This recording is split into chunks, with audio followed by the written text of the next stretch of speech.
You know, in history, we always talk about the unstoppable force, right? The brilliant attackers, the conquerors who sweep across the map. But what about the unmovable object?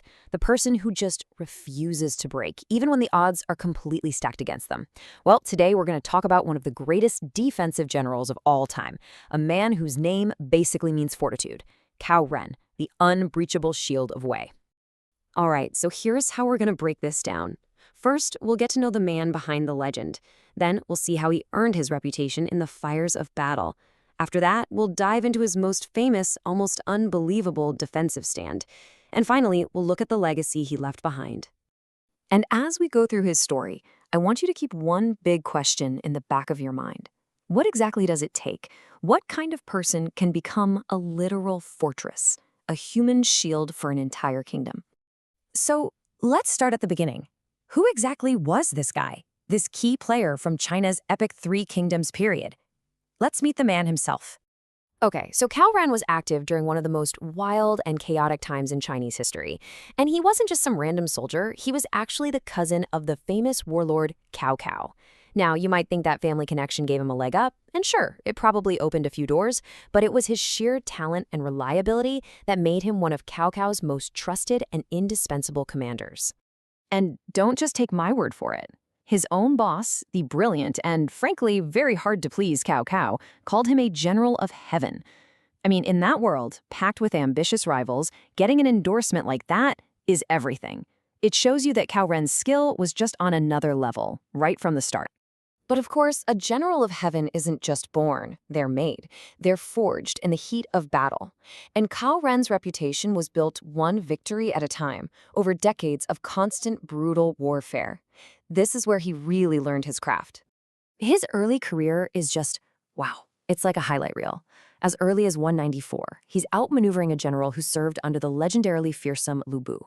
A few years later, he's a key player in the massive make-or-break Battle of Guandu. But he wasn't just a frontline guy. He also showed he was a master strategist by leading these daring raids behind enemy lines, absolutely crippling their supply chains. He wasn't just a wall, he was a smart, strategic weapon. But all of that, it was just the prelude. Every single battle, every challenge, it was all leading up to this one moment.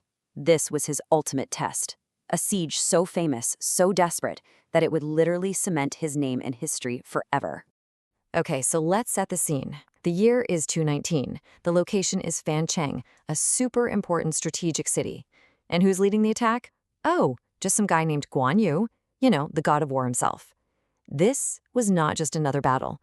This was a clash of titans. Now look at this. This really puts into perspective just how insane the situation was. On one side, you've got Cao Ren with maybe a few thousand exhausted troops stuck behind city walls that are literally crumbling from floodwaters. And on the other side, Guan Yu, with tens of thousands of his best soldiers. And he's cleverly using those same floods as a weapon against the city. The odds weren't just bad, they were impossible. At this point, morale was at rock bottom. His own officers were telling him it was hopeless, that they should just surrender. And this was Cao Ren's answer.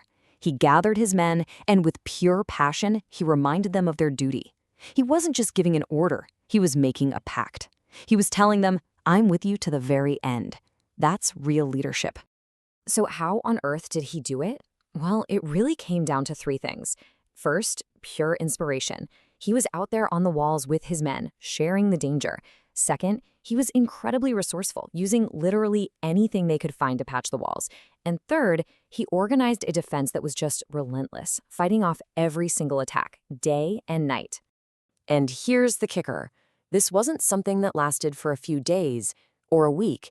He held that crumbling, flooded fortress against one of the greatest generals in history and his massive army for months. Just try to imagine the sheer will, the mental toughness that takes. It's absolutely mind-boggling. And the impact was obvious to everyone, even right then and there. When reinforcements finally broke through, their commander didn't even try to take credit. He knew, he looked at what Cao Ren had done and basically said, this victory is all you. Everyone understood it was a near miracle. So yeah, Fancheng was his masterpiece. But what about the bigger picture? Beyond that one incredible siege, what is Cao Ren's lasting legacy? let's zoom out and see why he was so important. When you really break it down, these were his superpowers. He wasn't just good at defense, he was a master. He was known for being super calm under pressure, personally fearless, and a commander who was strict but always fair. His men were incredibly loyal to him because they knew he was loyal to them. He was the total package. And this is the main takeaway. Holding Fancheng wasn't just about saving one city. It was about saving the entire northern border of the kingdom. His stand prevented a total collapse and basically guaranteed the long-term survival of the state of Wei. That's how important it was. And we'll end with this quote from a historian looking back, because it just sums it all up perfectly. So what does it take to become an unbreakable shield? I think Cao Ren's story tells us that it's not about how strong your walls are. It's about the strength and the will of the person who stands on top of them.